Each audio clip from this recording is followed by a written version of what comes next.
La caméra dans le couloir vide a clignoté en rouge alors que la rédaction avait déjà éteint les lumières.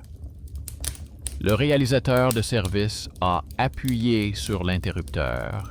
Les boutons verts de la télécommande se sont éteints, mais le petit œil au-dessus de la porte de la salle de montage a continué à clignoter, comme s'il enregistrait quelqu'un dans l'obscurité totale. Le matin, le gardien a soulevé le tapis à l'entrée et a trouvé dessous une enveloppe beige sans timbre, humide sur les bords, comme si elle avait été tenue dans une main mouillée. Bonjour à tous ceux qui ont lancé cette histoire. Écrivez ensuite dans les commentaires où vous l'écoutez et bonne écoute attentive. Irina est arrivée à la rédaction alors que le couloir sentait déjà le vieux café et la poussière des projecteurs. La chaîne régionale vivait dans une course perpétuelle. Accident du matin, actualité municipale de l'après-midi, et le soir, bizarrerie de la province.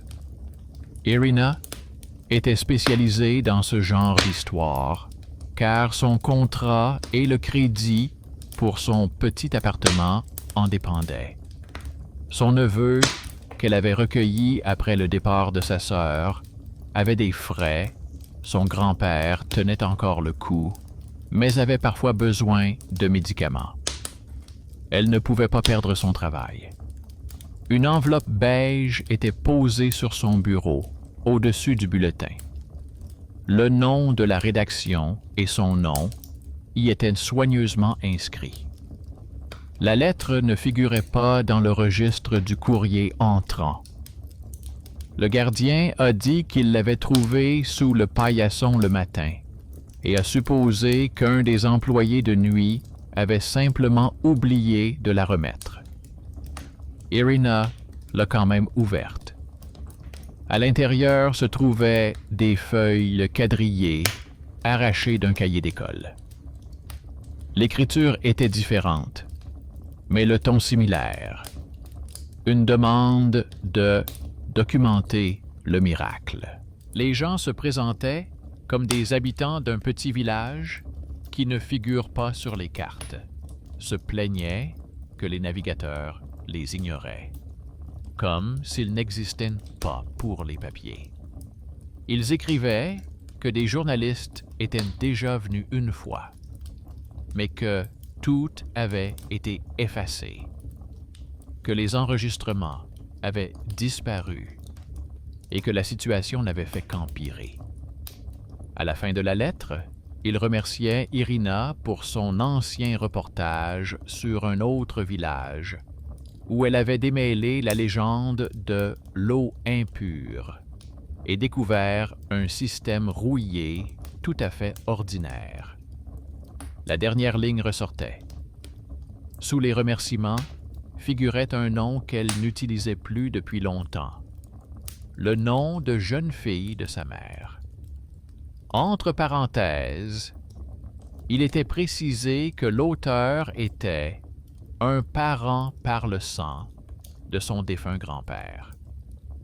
Dans son enfance, sa grand-mère lui racontait une histoire sur un village qui n'existait pas sur le papier, où les routes étaient mieux connues que les cartes.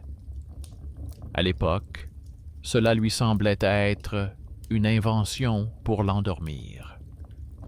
Aujourd'hui, le nom au bas de la lettre lui donnait la chair de poule. Irina apporta les feuilles à son rédacteur en chef. Celui-ci les parcourut rapidement et déclara que c'était une étrangeté parfaite. Un village fantôme, des cartes mensongères, un navigateur qui devient fou. Il proposa d'envoyer une petite équipe composée d'elle-même, d'un caméraman, d'un ingénieur du son et d'un chauffeur dans un minibus de service. Intérieurement, il anticipait déjà un reportage au titre accrocheur et à l'explication prosaïque, comme il les aime. Après la réunion, Irina est allée voir sa mère dans son appartement Khrouchtchevka, situé non loin de là. L'appartement sentait le vieux placard où étaient rangés les documents et les médicaments pour la tension. À la question sur le village, qui n'apparaissait pas sur les cartes, sa mère se méfia, dit qu'elle avait entendu parler de tels endroits dans sa jeunesse, que son père se rendait dans le cadre de ses fonctions pour inspecter les hôpitaux ruraux dans ces régions. Elle évita d'entrer dans les détails, se contentant de fermer plus fermement les portes de l'armoire, comme si elle craignait que quelque chose d'indésirable ne s'en échappe. Sur le chemin du retour, Irina a commencé à remarquer de petites coïncidences. À l'arrêt de bus, une femme âgée lui a demandé son chemin pour se rendre dans le quartier où se trouvait la rédaction, l'appelant par son nom, alors qu'elle ne se connaissait pas. Dans le minibus, un homme lisait un vieux journal avec un article sur un village en voie de disparition, dont le nom ne figurait sur aucune carte moderne. Le GPS de son téléphone recalculait 2 fois l'itinéraire sur la rue habituelle. Elle aurait pu mettre cela sur le compte de son imagination, mais une chaîne d'événements se formait déjà dans sa tête. La lettre sans cachet, le nom de famille, l'histoire de sa grand-mère, les anomalies avec la carte. Le départ était prévu tôt le matin. Les caméras, les trépieds et les batteries furent rechargés dans le minibus. Le navigateur indiquait l'ancienne route et un point gris sans nom où était censé se trouver le village. Le chauffeur était Sergei, un homme d'âge pré-retraite que la rédaction considérait comme un rabat-joie. Il refusait de franchir les cols dangereux, râlait contre les départs nocturnes, se disputait avec le rédacteur en chef. Mais c'était lui qui connaissait le mieux la région. Sa mémoire et son vieil atlas papier nous ont souvent dépannés lorsque les applications se trompaient. Laura, une stagiaire, une fille calme du service montage, les accompagnait. Officiellement, elle était à la demande, transportait les trépieds et copiait les fichiers. Mais la nuit, elle mettait de l'ordre dans le serveur de la chaîne, nettoyait les archives et savait travailler avec les journaux. Dans la hiérarchie, on ne la prenait pas au sérieux, mais elle voyait des choses qui semblaient insignifiantes aux autres. Des dates de fichiers erronés, des sorties manquantes, d'étranges coïncidences dans la numérotation. La ville fut rapidement laissée derrière eux. Plus loin, il n'y avait que des champs, quelques rares villages et des bandes de forêt. Le GPS les guidait avec assurance jusqu'à ce qu'il annonce soudainement, à un croisement, qu'ils étaient arrivés. De la fenêtre, on ne voyait qu'un carrefour, un garage et un chemin menant à la forêt. Sergej jura entre ses dents, vérifia la carte papier et dit qu'il fallait continuer jusqu'à l'ancien virage menant à l'ancienne ferme d'État. À ce moment-là, le GPS indiquait que la voiture se trouvait dans le vide. Laura a regardé la carte interne de leur traceur sur l'ordinateur portable et a vu que la voiture de service se déplaçait également sur une tache pâle, sans inscription. Sergei se souvint qu'il y a de nombreuses années, il s'était déjà rendu dans ces lieux avec un autre correspondant. À l'époque, il y avait également eu des problèmes techniques et le reportage n'avait jamais vu le jour. La rédaction avait subi des coupes budgétaires et la clé USB contenant les informations avait été accidentellement réécrite. Le correspondant était un jeune homme originaire de la ville qui ne cessait de plaisanter sur le village fantôme. Irina savait que son père avait travaillé comme pigiste pour cette même chaîne dans sa jeunesse, mais ils en parlaient rarement. Le lien entre ce souvenir et le nom figurant dans la lettre était un indice supplémentaire menant à cette vieille affaire que personne ne voulait remuer. La route devenait plus étroite et plus mauvaise. Sur les accotements apparaissaient de vieux poteaux en béton dont il ne restait que la peinture écaillée. À un endroit, Irina remarqua un panneau penché dont la forme ressemblait à celle d'une plaque indiquant le nom d'une localité, mais sans lettres. Le navigateur affichait obstinément une tache grise. Elle l'a photographiée, plutôt par habitude professionnelle. Cette image pourrait ensuite servir pour le montage. À ce moment-là, Lera a fait une capture d'écran de la carte et l'a enregistrée séparément, comme le fait une personne habituée à rechercher les incohérences dans les détails. Le village est apparu comme par enchantement. La forêt s'est ouverte et plusieurs rues avec des maisons basses, des clôtures grises et de vieilles bornes se sont dévoilées devant elle. Tout semblait trop cohérent, comme si quelqu'un avait assemblé le village à partir de fragments de mémoire. Pas de cottage neuf, pas de fenêtres en plastique coloré. Le GPS indiquait qu'il roulait dans le vide. La voiture s'est arrêtée à un croisement. Irina est sortie. L'air était lourd, humide. Il sentait le foin pourri et la fumée de poêle. On les regarda immédiatement, derrière les rideaux, depuis le porche, derrière la clôture. Plusieurs personnes sortirent dans la rue sans poser de questions.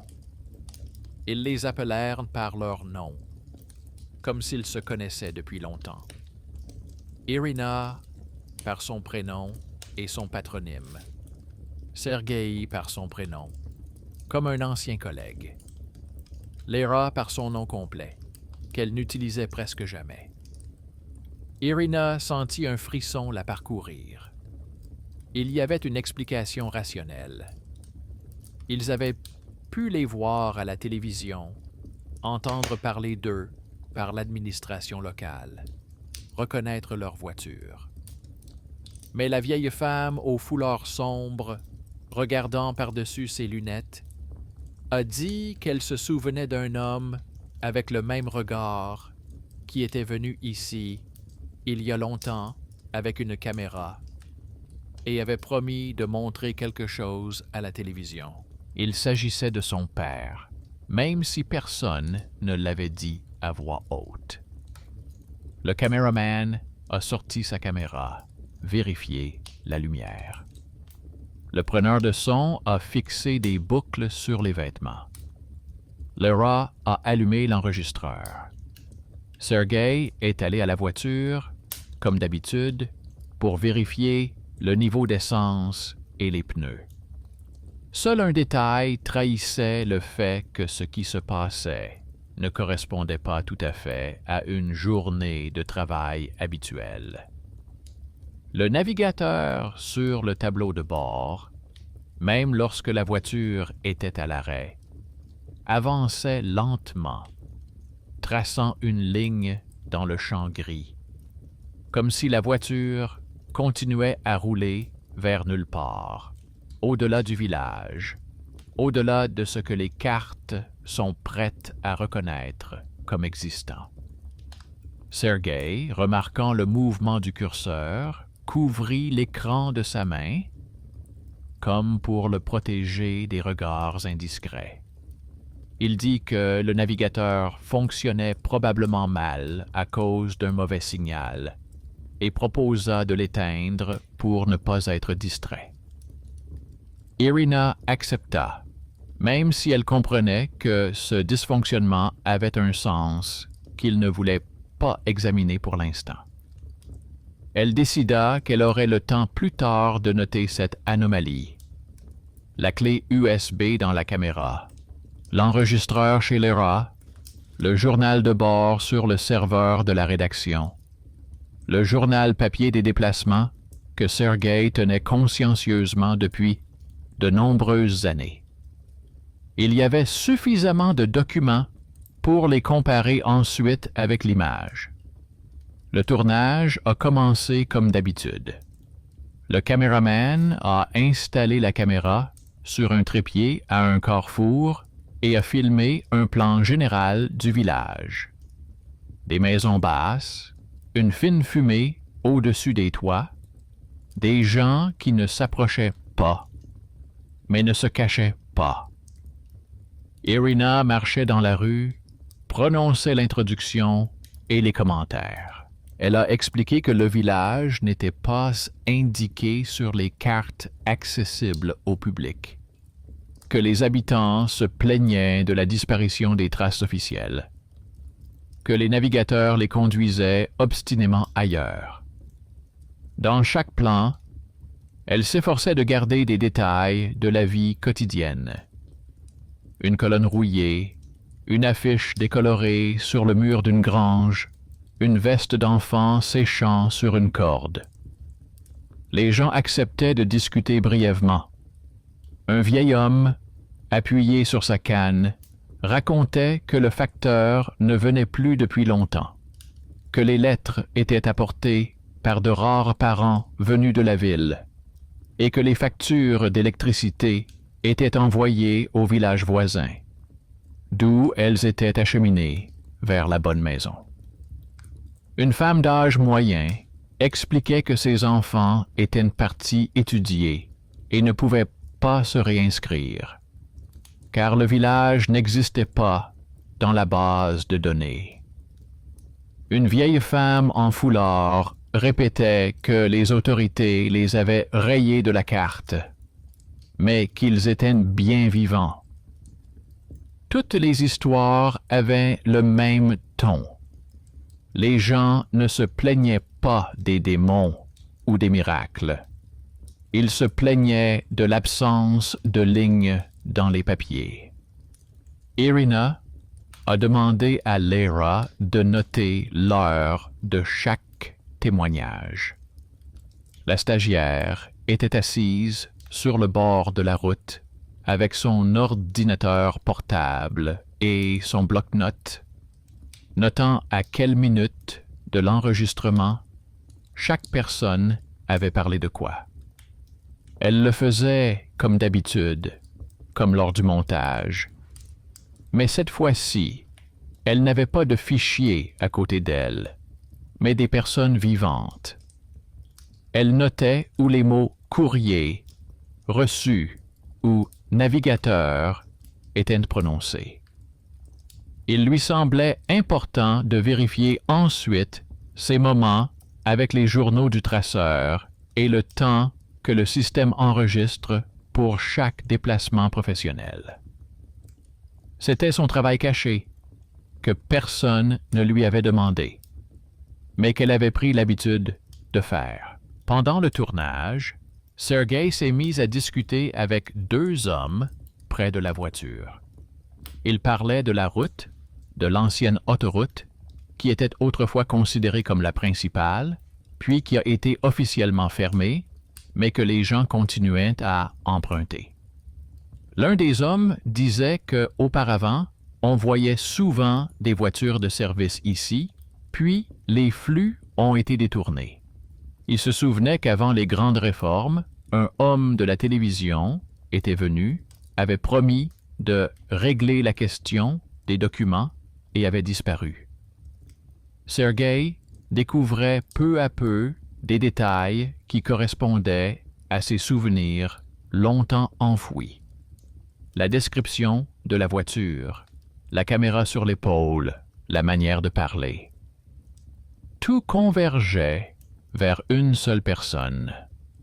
Un jeune correspondant avec lequel il avait travaillé à la fin des années 90 et qui était le père d'Irina.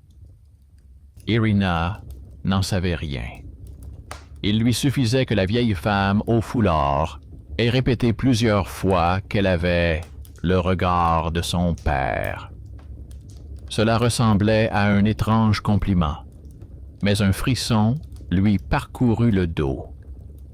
Dans son enfance, sa grand-mère lui avait dit que leur famille possédait un village dont il était interdit de parler en dehors de la famille, car les papiers n'aiment pas le destin.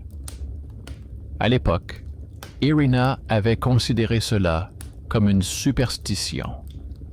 Aujourd'hui, ces mots prenaient soudainement tout leur sens. Vers le milieu de la journée, les mêmes détails ont commencé à se répéter.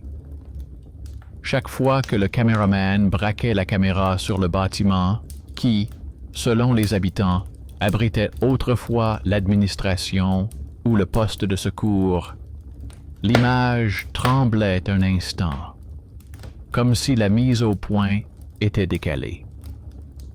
Quand Irina demandait si le village avait un code officiel dans le registre, le micro captait un bref murmure incompréhensible, semblable à des interférences.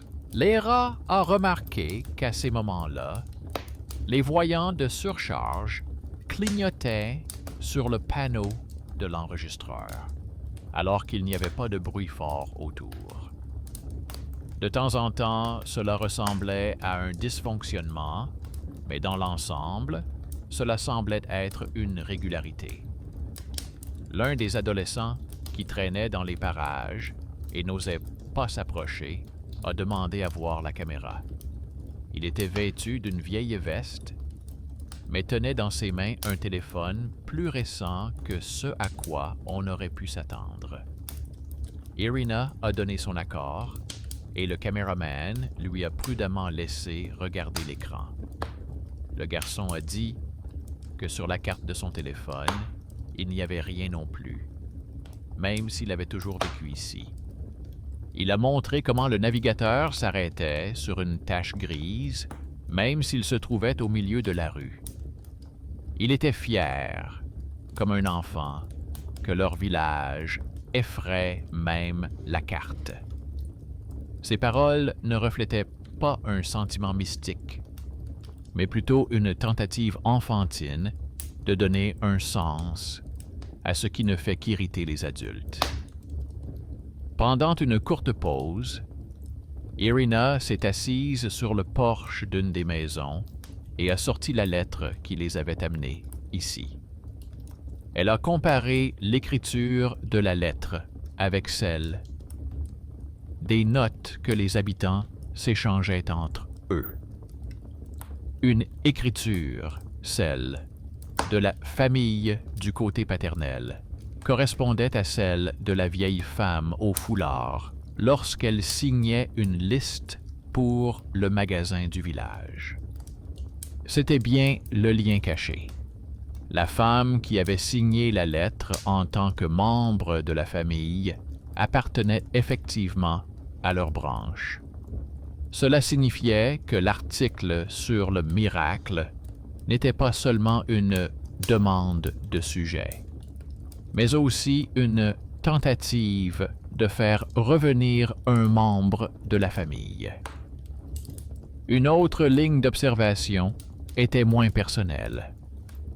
Pendant que tout le monde mangeait le soi-disant déjeuner sur le terrain, Léra jeta un œil au journal des déplacements que Sergei emportait toujours avec lui. C'était un gros carnet avec des rubriques, date, destination, Numéro des voitures, nom des membres de l'équipe, itinéraire approximatif. Elle remarqua qu'il y avait déjà plusieurs années, un voyage dans cette région avait été enregistré avec la participation de Sergei et d'un correspondant portant le nom de famille de son père. Dans la colonne « Destination », il y avait une courte phrase, barrée d'un trait. Au-dessus du trait, écrit à l'encre d'une autre couleur, il était simplement indiqué « Tournage sur ordre de la rédaction ». Ni le nom du village, ni ses coordonnées. Pour quelqu'un qui était habitué à la minutie de Sergei, cela semblait étrange. Lorsque le soleil commença à décliner à l'horizon, Irina proposa de faire encore quelques plans généraux du village. Le caméraman prit la caméra et grimpa sur une petite colline à la lisière du village. De cet endroit, on voyait un peu plus de maisons et un bout de champ qui s'étendait jusqu'à la forêt. Il vérifia le cadrage et dit que l'image ressemblait à celle des vieux documentaires, où tout est recouvert d'une légère couche de gris. Pendant ce temps, Lera surveillait le niveau de charge et s'assurait que le fichier d'enregistrement ne dépassait pas la limite. Elle remarqua que la caméra enregistrait les images dans un répertoire portant un numéro déjà utilisé dans les archives, celui où se trouvaient autrefois les fichiers contenant les déplacements de son père. Elle trouva cela fortuit, mais elle le nota tout de même. C'est Irina elle-même qui a pris la décision de partir.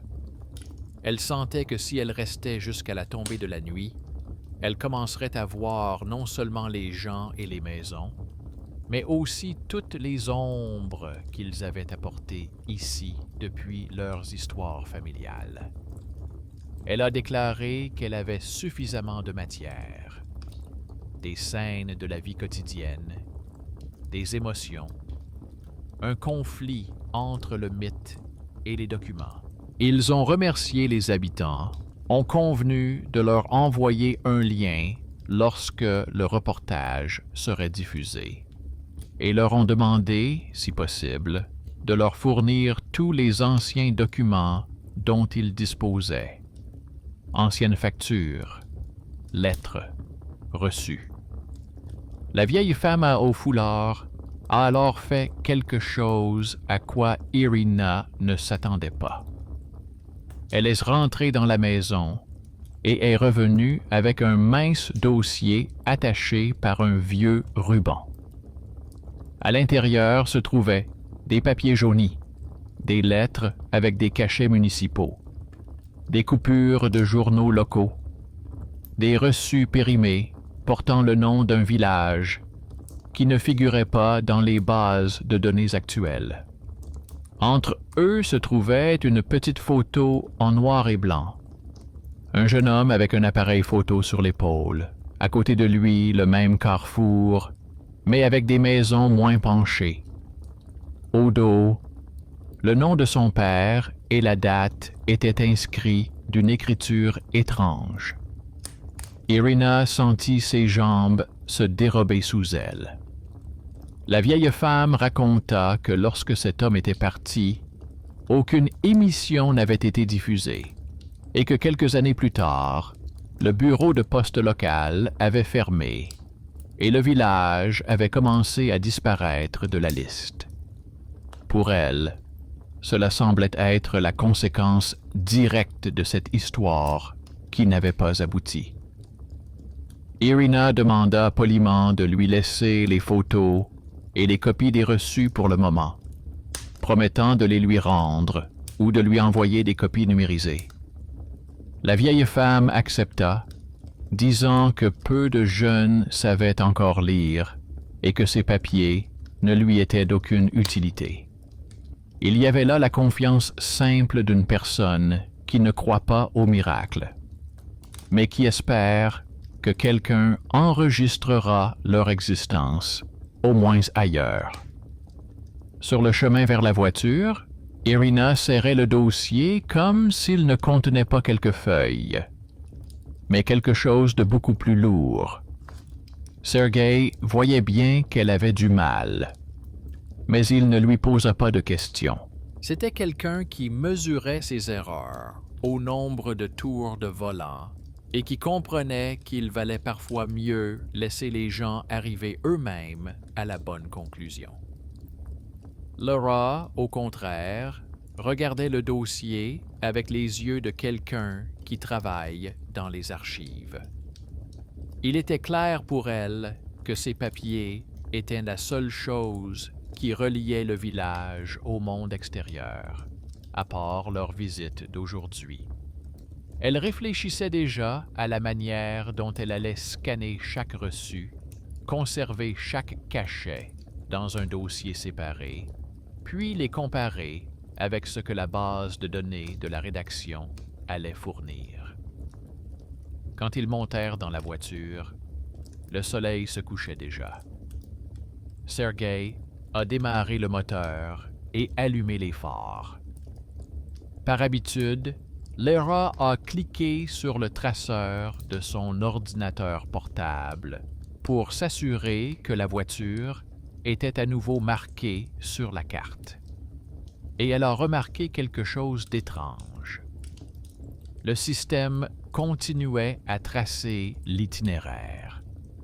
Mais une partie de la ligne d'aujourd'hui ne suivait pas la route, mais s'éloignait vers un champ bleu plat, symbolisant l'eau. Sur la carte de la rédaction, leur voiture quittait la route, traversait des forêts et des champs et se retrouvait au milieu de la mer. Les coordonnées indiquées dans les journaux de bord ne correspondaient pas à une zone rurale, mais à une zone maritime.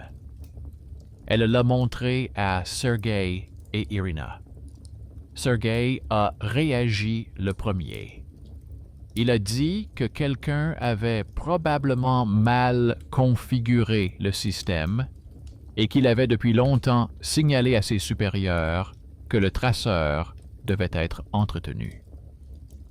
Irina regardait la ligne étroite qui s'étendait vers la tache bleue et comprenait que dans quelques jours, c'est précisément cette coordonnée qui apparaîtrait dans leur rapport de sortie. Non pas comme un signe mystique, mais comme un chiffre sec qui ne correspondrait à aucune route réelle. C'était là le point de départ, où le mythe du village, qui n'apparaissait pas sur la carte, se confondait avec le document qui affirmait qu'ils n'étaient pas du tout là où ils étaient allés. En rentrant en ville, elle ne pensait pas au miracle, mais à tout ce qu'il était possible de changer en déplaçant simplement un point sur le schéma. Cela s'était déjà produit autrefois. Le voyage de son père était resté dans le carnet de Sergei sans le nom du village, et l'article n'avait jamais été publié. Elle avait désormais la possibilité de faire autrement. Mais pour cela, il fallait non seulement monter une image effrayante, mais aussi conserver toutes les traces écrites. Capture d'écran de la carte, journaux du traceur, photos du panneau routier sans texte, photos d'anciens reçus. Et trouver au moins une personne à la rédaction qui l'aiderait à empêcher ces traces de disparaître discrètement. Ils sont revenus à la rédaction en fin d'après-midi, alors que l'agitation précédant la publication commençait déjà dans le couloir. Le minibus a été garé dans la cour, le matériel a été déchargé sur la table habituelle de la salle de montage. Tout semblait se terminer comme d'habitude après une mission. Irina rangea le dossier contenant les documents du village dans son armoire accrocha sa veste et but son café refroidi dans un gobelet en papier. Mais elle ressentait toujours la même lourdeur, comme si une partie du chemin n'avait pas été parcourue jusqu'au bout. Elle a d'abord rempli le rapport de service, date, composition du groupe, heure de départ et de retour, itinéraire approximatif. Dans la colonne « Destination », elle a soigneusement écrit le nom du village tel qu'il figurait sur les anciens reçus du dossier. Sa main tremblait légèrement, mais le stylo a tracé les lettres de manière régulière. À côté, elle a inscrit les coordonnées que Lyra avait recopiées du traceur. Le point maritime même. Ainsi, dans un seul document figurait à la fois la route réelle et la haute mer numérique. Sergueï, voyant cela, a simplement hoché la tête, mais n'a rien corrigé. Irina rentra chez elle à la nuit tombée. Dans l'appartement, son neveu l'attendait avec ses cahiers sur la table et une casserole de soupe sur la cuisinière. Elle réchauffa le dîner, vérifia les devoirs et écouta ses brèves plaintes concernant l'école. Puis, lorsque son neveu fut parti dans sa chambre, elle sortit de son sac l'un des reçus du village et le posa à côté du paiement de son propre crédit. Les 2 feuilles comportaient des chiffres, des noms et des tampons. L'une représentait sa vie actuelle. L'autre représentait la vie de quelqu'un d'autre, que quelqu'un avait discrètement rayé, ne laissant qu'une trace sur le papier. La nuit, elle ne rêva pas du village, mais de la salle de montage. Une salle sombre, des rangées d'écrans, des bandes lumineuses représentant des échelles de tente. Elle était assise derrière l'un des pupitres et essayait de trouver sur la timeline le moment où la vieille femme au foulard tendait le dossier. À chaque fois, la piste se déplaçait, disparaissait dans une zone grise vide, où il n'y avait ni son ni image. Elle se réveilla avec le sentiment que le plus important pouvait disparaître non pas sur la route, mais dans l'ordinateur. Le matin, Lyra et elle ont commencé à décharger le matériel. La caméra a rendu les fichiers sans problème. Sur l'écran de montage, les dossiers avec la date de départ apparaissaient les uns après les autres. À l'intérieur, des icônes plates représentant des clips, vue générale du village, visage des habitants, main triant des reçus. Lyra a lancé la copie sur 2 disques à la fois. Le serveur principal et le disque de sauvegarde, comme elle le faisait toujours pour se protéger contre les pannes accidentelles. En parallèle, elle a noté les codes temporels des moments importants, en les comparant avec son carnet. Le premier signal d'alarme était mineur. Sur l'un des clips, le compteur de temps à l'intérieur du fichier indiquait un chiffre différent de celui du code temporel externe de la caméra. Le décalage était minime, mais il se répétait précisément dans les passages où Irina posait des questions sur les documents, l'enregistrement et les bases. Dans les scènes de la vie quotidienne, les enfants près de la colonne, les vaches dans la cour, les codes temporels coïncidaient. Lyra l'a noté dans son carnet. Elle était habituée à ce genre d'anomalie sur les vieilles cassettes. Mais les chiffres des caméras numériques ne se comportaient généralement pas ainsi. Pendant que Lyra s'occupait des fichiers, l'éditeur s'est approché d'Irina. Il a regardé la liste des sujets du jour et a dit qu'il valait mieux reporter l'histoire du village de quelques jours. Il y avait un accident urgent, un nouveau conflit avec la société de gestion, le passage de fonctionnaires sur l'autoroute. Irina répondit que c'était normal, mais demanda de noter au moins la date de sortie dans le planning afin que le sujet ne soit pas perdu. Le rédacteur en chef fit un geste de la main et dit que le sujet était intéressant et qu'il ne l'oublierait pas. Dans la pause entre ces mots, Irina pensa à la ligne rayée dans l'ancien journal des déplacements, où, à la place du nom du village, il ne restait qu'une formulation générale. Après la conversation, elle est retournée à la salle de montage et a vu qu'un message d'avertissement était apparu à l'écran. L'un des dossiers était endommagé. Le système indiquait qu'une partie des fichiers était illisible. Lyra a calmement, presque automatiquement, copié la liste des clips problématiques dans un document séparé et a essayé de les ouvrir avec un autre logiciel. Rien n'y fit. Les fichiers dans lesquels la vieille femme tendait un dossier contenant des papiers et parlait d'une émission précédente non diffusée étaient marqués comme endommagés. Il ne restait plus que le plan général, les scènes de la vie quotidienne et des bouts de route vides. Lyra a dit que cela arrivait parfois.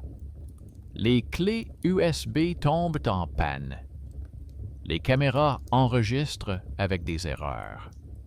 Mais au fond d'elle-même, elle ne croyait pas que la technologie pouvait tomber en panne de manière aussi sélective.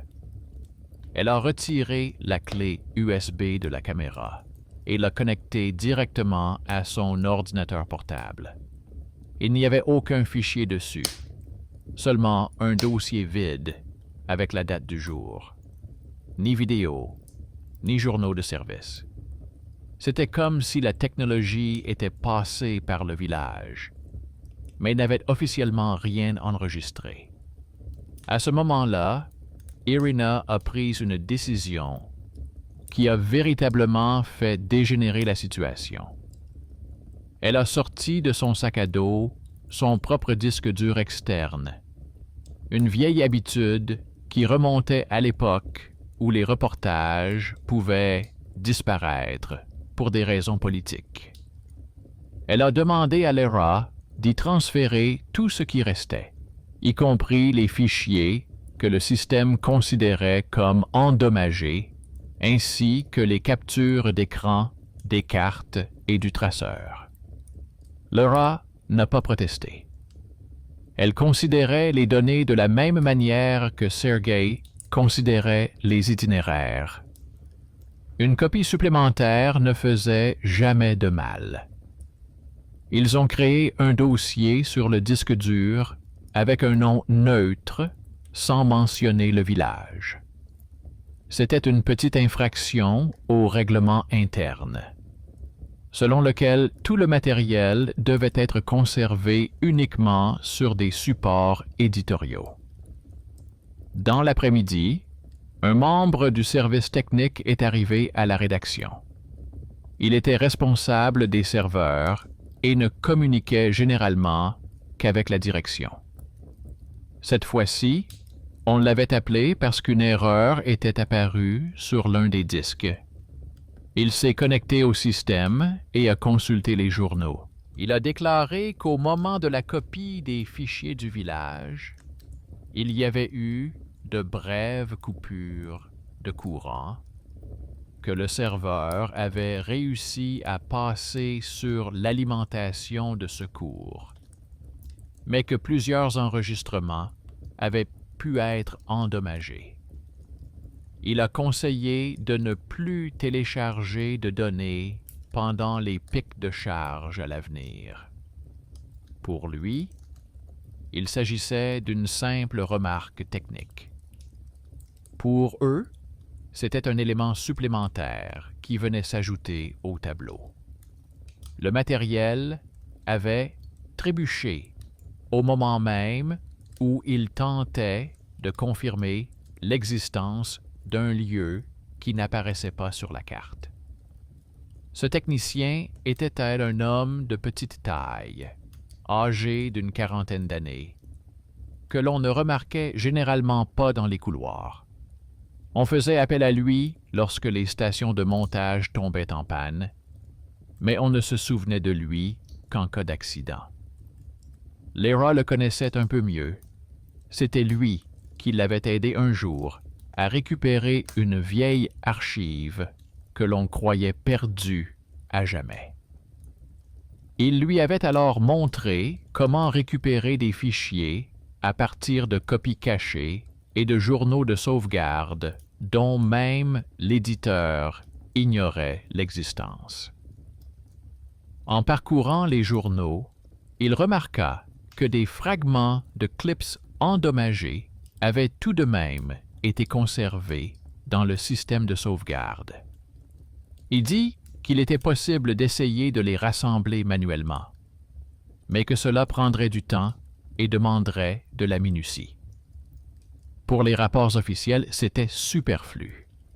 Personne en haut lieu n'exigeait de récupérer quelques secondes avec les mains de la vieille femme et la pile de reçus. Mais sa curiosité et une certaine solidarité intérieure avec ceux qui n'aiment pas que les données disparaissent sans laisser de traces ont joué un rôle. Il a proposé à Lyra de venir le soir, après son service, pour voir ensemble ce qu'ils pouvaient récupérer. C'était là l'intervention de ce bienfaiteur inattendu, un homme ayant accès à des ressources qui avait décidé de les utiliser non pas pour un rapport, mais pour la vérité dans une petite histoire. Pendant que la journée suivait son cours, Irina s'occupait d'autres tâches. Elle enregistrait de courts commentaires en studio, coordonnait les introductions, regardait le téléscripteur. Mais ses pensées revenaient sans cesse au village, en particulier à la photo de son père debout au même carrefour. Elle comprenait que son histoire ne s'était pas terminée par du mysticisme, mais par des figures de silence. Le reportage n'avait pas été diffusé. L'enregistrement avait été effacé. Le village n'avait pas été confirmé. Elle avait désormais deux options: recommencer ou faire quelque chose de différent. Le soir, une fois les informations diffusées, la rédaction s'était vidée. Seule l'équipe de nuit et le montage étaient encore présents. Lyra et le technicien s'installèrent à un poste séparé où le système de sauvegarde était accessible. Des tableaux avec des dates, des numéros de fichiers et des statuts apparaissaient à l'écran. Lyra notait les moments où les morceaux étaient nécessaires, en les comparant avec son carnet. Le technicien extrayait de petits fragments de données des copies de sauvegarde, les assemblant comme une mosaïque dans un nouveau clip. Le processus était lent, mais donnait parfois des résultats. Sur l'un des segments restaurés, on voyait les mains d'une vieille femme tenant un dossier. Sur un autre, on voyait un plan général où l'on pouvait lire, à l'arrière-plan, un morceau d'une vieille plaque indiquant le nom du village, presque effacé par le temps.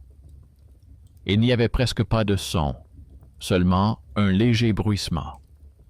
Cela suffisait pour se prouver à soi-même que tout cela était réel et non le fruit de l'imagination collective. En parallèle, Lara travaillait de son côté. Elle a récupéré les journaux de bord du véhicule de service des derniers émois et les a téléchargés dans un tableau.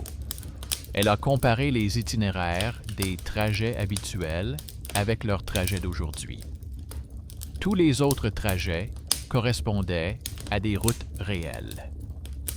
Seul celui-ci s'étendait jusqu'à la mer. Elle a créé une carte simple. Un fond avec les routes et par-dessus les points provenant des journaux. Il en est ressorti une fine ligne partant de la terre ferme vers la mer. À la jonction avec la route menant au village, la carte montrait précisément la zone vide qu'ils avaient vue sur le navigateur. C'était son talent caché. Voir une structure là où les autres ne voyaient qu'un bug continu. Personne ne lui avait demandé de faire cette visualisation. Mais lorsqu'elle a montré la carte à Irina, celle-ci n'y a pas vu de monstre, mais la preuve tangible que le système apprenait à ignorer toute une partie de la réalité. L'endroit où elles étaient arrivées en voiture semblait faire partie de la mer sur le schéma. Une erreur dans la base de données. Une zone de service mal indiquée. Quelqu'un avait appuyé sur le mauvais bouton ou omis d'entrer une ligne, et le village s'était retrouvé en dehors du tableau général. À ce moment-là, il est devenu clair où allait mener le véritable conflit. Ce n'était pas le village qui les poursuivait. Leur propre système, qui était censé enregistrer le monde, préférait considérer que ce monde n'existait pas à cet endroit. Tout ce que faisaient Irina, Lara, Sergei et le technicien se résumait à une question. Allaient-ils encore une fois laisser passer discrètement le départ ou allait-il essayer de diffuser ce qui ne voulait s'inscrire ni sur la carte, ni dans la base de données? De retour chez elle dans la nuit, Irina prit l'ascenseur habituel de son immeuble. Il y régnait toujours une légère odeur de renfermé. Les murs étaient couverts de vieilles affiches et de rayures. Elle appuya sur le bouton. Les portes se refermèrent. L'ascenseur fit un bond et s'arrêta entre 2 étages. Dans l'obscurité, une lampe terne s'alluma et un vieil indicateur clignota au-dessus de la porte. Irina se souvint soudain très clairement de la caméra de la rédaction qui clignotait en rouge dans le couloir vide 1 semaine auparavant. À l'intérieur de l'ascenseur, tout était calme, à part le léger ronronnement du moteur. Dans ce silence, elle entendit clairement sa propre pensée. Si elle appuyait maintenant sur le bouton « Appeler le répartiteur », quelqu'un viendrait noter son retard dans le journal. Et c'est tout. Pas de mystère, juste une nouvelle note sur une panne. Elle appuya sur le bouton. 1 minute plus tard, le répartiteur lui dit à travers la grille qu'il allait démarrer l'ascenseur manuellement. L'ascenseur se mit lentement en marche et s'arrêta à son étage. Elle ouvrit les portes, sortit sur le palier et comprit que le véritable choix dans cette histoire était justement celui-ci. Ne pas attendre que quelqu'un d'en haut décide de ce qu'il fallait considérer comme réel, mais mettre en place un simple mécanisme de rétroaction. Pour le village, ce mécanisme devait être non seulement l'histoire elle-même, mais aussi ce qui resterait après elle. Dans les archives, sur les cartes, dans les bandes du serveur. Et c'est précisément vers cela qu'elle et sa petite équipe se dirigeaient maintenant. Même si, formellement, il ne s'agissait que d'une étrange excursion dans une zone grise entre la forêt et le champ.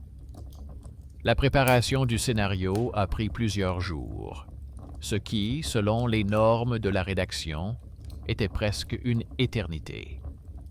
D'autres histoires naissaient et mouraient en l'espace d'une journée.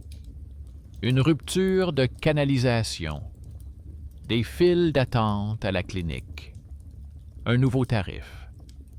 Le village, qui n'apparaissait pas sur la carte, se trouvait dans un dossier séparé sur le bureau d'Irina et lui trottait dans la tête comme une épine. Sur le serveur, il occupait plusieurs emplacements à la fois.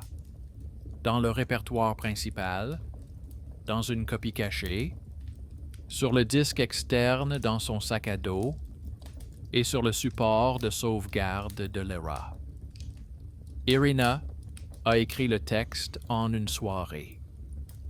Sans mots mystiques ni promesses grandiloquentes, elle a décrit comment la rédaction avait reçu une lettre sans cachet, comment le navigateur indiquait un vide, comment les gens parlaient de reçus avec des noms étrangers, comment le nom du village ne vivait que sur du vieux papier et dans le discours d'une vieille femme qui se souvenait de son grand-père.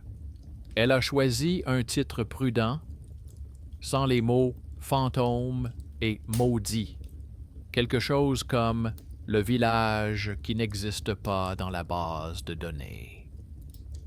Pour le générique, elle a demandé au monteur de choisir un plan où l'on voit une rue ordinaire, et non de la fumée et du brouillard. Elle voulait que cela ressemble à un reportage, et non à un film d'horreur destiné à faire de l'audience. Le rédacteur en chef a lu le texte, a tapoté la table avec son stylo. Il a dit que l'histoire était forte, mais lourde. Il a proposé une variante. Garder l'intrigue mystique avec le navigateur et le village qui disparaît des cartes et supprimer ou réduire les détails sur les reçus, le traceur et les vieilles archives du père. Il a justifié cela en disant que le spectateur se lasse des papiers, mais que tout le monde aime les coïncidences étranges. Selon sa logique, l'intrigue sur la disparition dans le champ numérique pouvait vivre sans ces lignes ennuyeuses. Pour Irina, cela ressemblait à une répétition d'une vieille erreur. Ne montrer que ce qui ressemble à un conte de fées et laisser à nouveau le système oublier tranquillement le reste. Elle a demandé un délai et s'est rendue à la salle de montage. Là, Lyra avait déjà rassemblé un montage provisoire, des plans généraux du village, des visages, une colonne, la main d'une vieille femme avec un dossier, un gros plan d'une vieille facture sur laquelle figurait le nom du village et le montant de l'électricité. Chaque image était accompagnée d'une note expliquant son importance. Le technicien qui aidait à la restauration était assis à proximité, examinait les journaux et corrigeait les fragments endommagés. Pour lui, c'était une combinaison rare, une histoire vivante et une occasion réelle d'utiliser des compétences dont on se souvient généralement une fois par an. À ce moment-là, un homme qu'Irina avait l'habitude de voir uniquement lors de grandes réunions et à l'écran est entré dans la salle de montage. Il était présentateur de l'une des émissions originales de la chaîne, plus âgé qu'elle, avec une voix ferme qui était considérée comme presque officielle dans la région. Il intervenait rarement dans les actualités courantes, s'occupant plutôt de séries documentaires et de reportages spéciaux. Il entendit parler du « village étrange » par le rédacteur en chef et demanda à voir le montage préliminaire. Il avait entre les mains une ressource dont Irina ne disposait pas. Le droit de faire passer un sujet complexe à l'antenne, en contournant une partie des accords intermédiaires. Il a regardé attentivement, sans interrompre. Il s'est attardé particulièrement longtemps sur une vieille photo en noir et blanc où un jeune correspondant se tient au même carrefour. À la fin du montage, il a demandé à le revoir, mais sans le son, uniquement avec l'image. Il a ensuite déclaré que de telles histoires ne devaient pas être perdues. Il a proposé de transférer le sujet du bloc d'actualités habituel vers son projet hebdomadaire, où le temps d'antenne est plus long et les exigences en matière de simplicité de présentation moins strictes. Cela signifiait deux choses à la fois. Le reportage serait vu par un public plus attentif et aurait une chance de perdurer, car les archives des émissions d'auteurs étaient conservées plus longtemps et avec plus de soin que celles des chroniques quotidiennes. Au début, l'idée n'a pas plu au rédacteur en chef.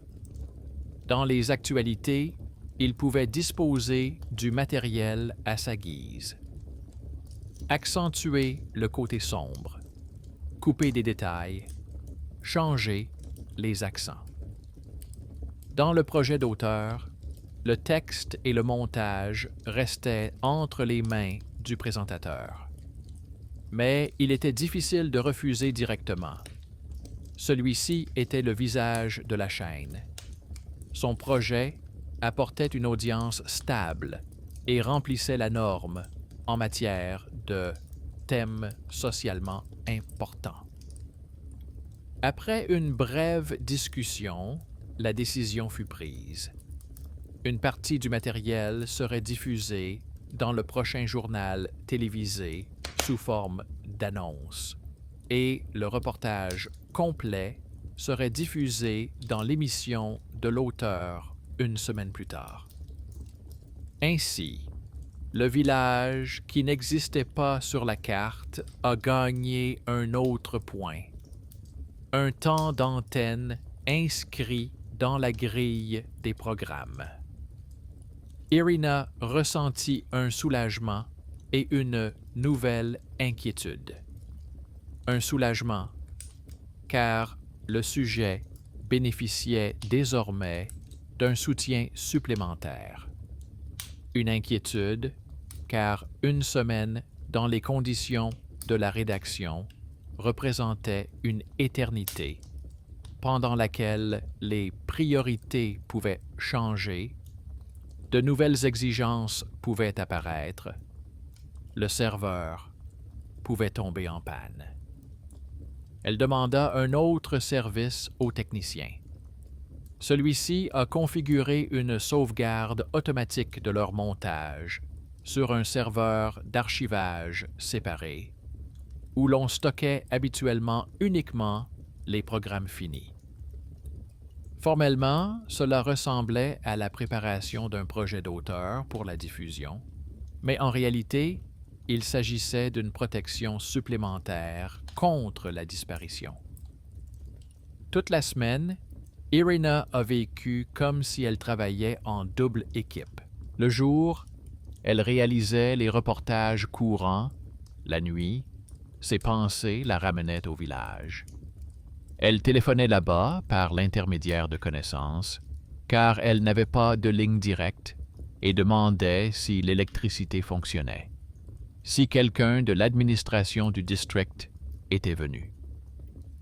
Une vieille femme voilée a fait savoir par l'intermédiaire de la petite fille de sa voisine qu'il se moquait de savoir quelle chaîne diffuserait le reportage, l'essentiel étant que le nom de leur village reste écrit quelque part. Ces mots ne reflétaient pas une croyance dans les miracles, mais l'obstination de personnes lassées d'être des entités vides dans des bases de données étrangères. Pendant ce temps, Lyra avait terminé son travail invisible. Elle avait créé une carte avec l'itinéraire de leur départ, l'avait enregistrée en plusieurs formats et en avait imprimé quelques exemplaires. Sur l'une des feuilles, l'endroit où le traceur emmenait la voiture en mer était entouré d'une ligne rouge. À côté, elle colla une copie d'une page du journal des départs avec une note sur le voyage de son père et de Sergei il y a de nombreuses années. Ainsi, deux itinéraires séparés par des années se retrouvaient côte à côte.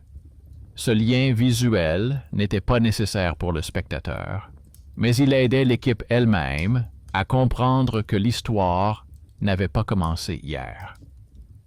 Pendant les jours de préparation, la rédaction a reçu une lettre de l'administration du district.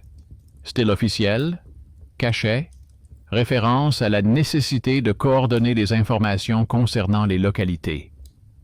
On y suggérait prudemment que les reportages sur des villages n'existant pas dans les registres pouvaient prêter à confusion, et on demandait de faire preuve de correction. Le rédacteur en chef se tendit à nouveau. Pour lui, toute mention de l'administration était un signal d'alerte. Il a montré la lettre à Irina et au présentateur de l'émission. Le premier a suggéré d'arrondir les angles et de donner au sujet un caractère plus légendaire.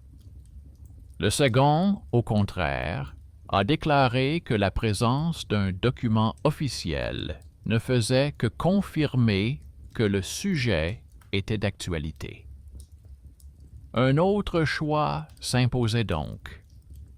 On pouvait s'orienter vers le mystique, présenter le village comme une semi-légende, sans nommer ni montrer les reçus, les plaques et les registres.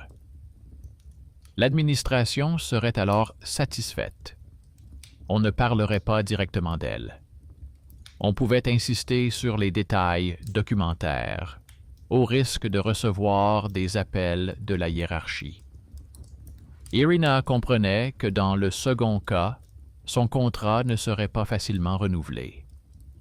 Mais elle comprenait aussi que pour garantir le crédit, cette famille avait déjà gardé le silence une fois. À l'époque, c'était son père qui avait gardé le silence, sans diffuser le reportage. Elle ne voulait pas répéter cette trajectoire. La décision n'a pas été prise dans le bureau, mais dans la salle de montage. Lyra a rassemblé une version préliminaire du programme pour le présentateur. Introduction, histoire de la lettre, route, village, reçu, carte, photo du père. Elle a laissé les images de la vie quotidienne et les moments de panne technique. Le présentateur a regardé et a proposé un compromis.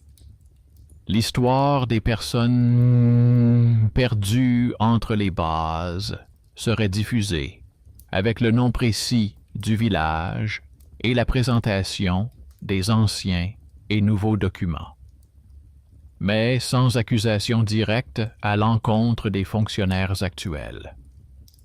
L'accent sera mis sur la façon dont une seule erreur dans le système transforme un lieu vivant en un lieu inexistant. C'était un équilibre délicat, suffisamment clair pour le spectateur, mais sans formulation susceptible d'être reprise par les avocats. Le jour de la diffusion est arrivé. Le programme de l'auteur comprenait plusieurs sujets. L'accueil à la polyclinique, le vieux pont qui devait être réparé et le village hors des cartes. Le montage suivait son rythme effréné. Les fichiers étaient chargés dans le playout et lancés selon le programme. Lara était assise devant la console, même si officiellement ses fonctions se limitaient à la préparation du matériel. Le technicien de la salle des serveurs veillait à ce que le serveur d'archivage ne tombe pas en panne. Irina se tenait derrière la vitre de la salle de contrôle avec le présentateur qui se préparait à entrer en scène. Quelques minutes avant le début de l'émission, le système a signalé une erreur. Le playout indiquait que le fichier contenant le reportage sur le village était introuvable ou endommagé.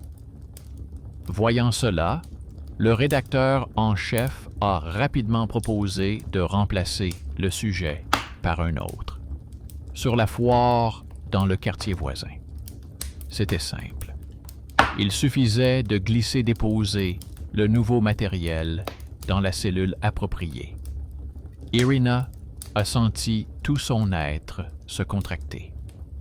La situation semblait indiquer que la structure même de la chaîne essayait de faire avec son reportage ce qu'elle avait fait autrefois avec le départ de son père. Remplacer la ligne par quelque chose de plus sûr. C'est là que son talent caché, qui restait généralement dans l'ombre, entra en action. Sans attendre les instructions, Lara ouvrit le catalogue interne qu'ils avaient créé avec le technicien pour les copies de sauvegarde. Les fichiers y avaient des noms neutres et n'apparaissaient pas dans la base principale. Elle a trouvé le clip dont elle avait besoin, l'a rapidement relié au playout et a relancé la playlist. Elle l'a fait calmement, avec des gestes précis, comme quelqu'un qui n'en est pas à son coup d'essai pour sauver le système de lui-même. Le rédacteur en chef s'apprêtait déjà à s'indigner de l'intervention de la stagiaire, mais le présentateur a levé la main pour signifier que la question était close. Le reportage allait être diffusé. À l'antenne, tout semblait normal. Le présentateur a expliqué qu'il existait dans la région un endroit que les cartes refusaient de reconnaître et a montré des images du village, des habitants et de vieux reçus. L'insertion de la carte et de l'itinéraire du traceur était brève, mais précise. La ligne qui s'enfonçait dans la mer côtoyait celle de la route.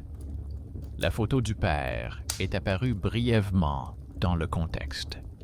Quelques secondes, mais suffisamment pour que Irina fasse le lien dans son esprit entre l'homme qui n'avait pas eu le temps et celui qui avait mené l'affaire à l'antenne. Les téléspectateurs ont réagi de différentes manières. Certains ont écrit dans les commentaires sous l'enregistrement de l'émission qu'il s'agissait d'une histoire compréhensible sur un village oublié. D'autres ont partagé des cas similaires. Ils ont parlé de villages qui ne figurent pas dans le registre, de maisons qui ne sont pas répertoriées dans les bases de données. D'autres ont cherché du mystique dans le reportage, posant des questions sur le navigateur, sur le village fantôme. Mais le fil conducteur des discussions tournait autour de choses simples. Pourquoi certains n'existent que sur le papier, tandis que d'autres disparaissent même du papier? Quelques jours plus tard, une autre réponse officielle est parvenue à la rédaction. Cette fois-ci, il ne s'agissait pas d'une demande de faire preuve de correction, mais d'un avis indiquant qu'un contrôle serait effectué dans la base de données du découpage territorial et que le village mentionné dans l'article serait nommé. La formulation était prudente, sans reconnaissance d'erreur. Mais le fait demeurait. Quelqu'un en haut lieu avait été contraint de reconnaître que le lieu considéré comme vide devait être remis sur la carte. Cela prendra peut-être des mois. Peut-être que plusieurs responsables changeront. Mais le premier maillon de la chaîne est déjà en place. La vie à la rédaction a continué. De nouveaux sujets, de nouvelles missions. Léra a progressivement cessé d'être perçue comme une simple fille du montage. On a commencé à s'adresser à elle lorsque quelque chose disparaissait dans les archives ou que la connexion entre les bases était interrompue. Le technicien de la salle et des serveurs a reçu les remerciements discrets de la direction pour avoir assuré la stabilité du programme d'auteur. Sergei a continué à conduire sa voiture, à remplir son carnet et à corriger les erreurs des gardiens dans les registres. Aucun d'entre eux n'est devenu la vedette des couvertures. Mais leurs petites actions ont abouti à un résultat qu'un seul reporter brillant n'aurait pas pu atteindre. Irina a filmé beaucoup d'autres histoires. Certaines étaient plus marquantes, d'autres plus bruyantes. Mais elle n'a pas rendu le dossier contenant les papiers du village avant la fin. Elle a envoyé les reçus et les photos numérisées à la vieille femme comme convenu par l'intermédiaire de connaissances. Elle a conservé les originaux dans une armoire chez elle, à côté des photos de famille. Pour elle, ce n'était pas un musée des curiosités, mais simplement un rappel de la frontière ténue entre ce qui est considéré comme réel et ce qui est qualifié de erreur du système. L'horreur dans cette histoire ne réside pas dans le fait que le navigateur mène en mer, ni même dans la disparition des fichiers. Le plus effrayant, c'est le sentiment que tout un village peut être effacé d'un simple clic ou d'une signature imprécise dans un journal. À la fin, il n'a pas disparu, mais il a cessé d'être sans issue. Plusieurs personnes occupant des postes différents, chauffeurs, stagiaires, techniciens, animateurs, ont chacune fait un petit pas vers la justice. Non pas pour le bien commun, non pas sous le couvert de slogans retentissants, mais par obstination professionnelle et par conscience personnelle. Le village, qui a longtemps été introuvable sur les cartes, n'est pas devenu un site touristique et n'a pas acquis le statut de merveille. Il est resté un lieu où vivent des gens, où les cheminées fument et où les factures arrivent. La seule différence est qu'il existe désormais une trace de son existence à la télévision. Une ligne dans une base de données, un point sur la carte d'un traceur et plusieurs copies sur différents serveurs. Il n'est plus aussi facile de l'effacer. Pour ceux qui ont vu le reportage à la télévision, ce n'était qu'une histoire intéressante. Pour Irina, c'était le moment où la dette familiale a cessé d'être une ombre pour se transformer en une série d'actions concrètes. Et c'est dans cet équilibre silencieux, presque imperceptible pour un œil étranger, que s'est produit le dénouement émotionnel, où l'horreur ne disparaît pas, mais cesse d'être une condamnation définitive.